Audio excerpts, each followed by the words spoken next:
Even when I walk through the darkest valley, I will not be afraid, for you are close beside me. Your rod and your staff protect me and comfort me. You might be more familiar with the translation that reads, Yea, though I walk through the valley of the shadow of death. And it's important for us to understand that the right paths that God is leading us on will bring us through some bad places where we can't see what's ahead of us and we may not know what's happening around us. Psalm 23 does not say if I walk through the valley of darkness, but when. And as much as we would prefer to go around or avoid the dark valleys of life, often it is God's will that we walk through them. To refine silver, to bring out the impurities, fire is required. The fire is hot enough to melt the silver into liquid and to bring the impurities to the surface where they can be removed. Silver might not complain, but this is not a pleasant experience for people. Charles Spurgeon said that trials teach us what we are. They dig up the soil and let us see what we are made of. And thankfully, Scripture offers some encouragement when we are in those dark valleys of life.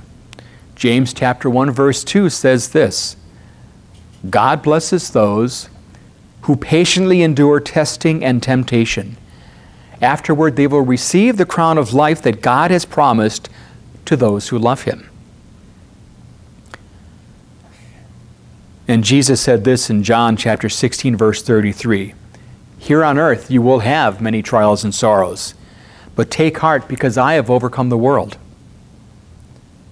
Now we tend to think of our encounters with God as mountaintop experiences, but God is with us in the valleys as well. In Exodus chapter 12, verses 21 to 22, I'm not going to quote the verse, but this is a paraphrase. God raised His hand over the Red Sea and Moses raised his hand over the Red Sea. God opened a path in the water. The seabed was dry ground.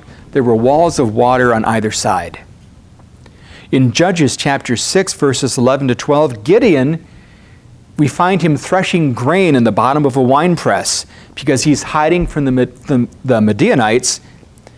And the angel of the Lord appears and tells Gideon, Mighty hero, the Lord is with you.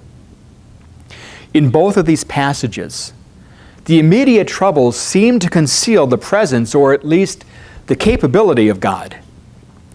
At the edge of the Red Sea, God said to Moses, Tell the people to stop crying and get moving.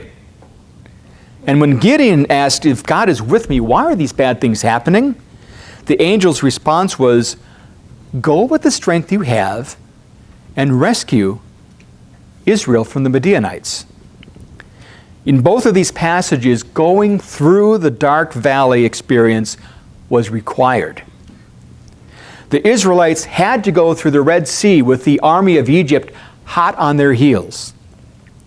Gideon had to overcome his humble status. I'm the least one of the least tribe, of the least clan, of the least tribe of the people of Israel. He had to overcome that humble status and lead an army against the Midianites.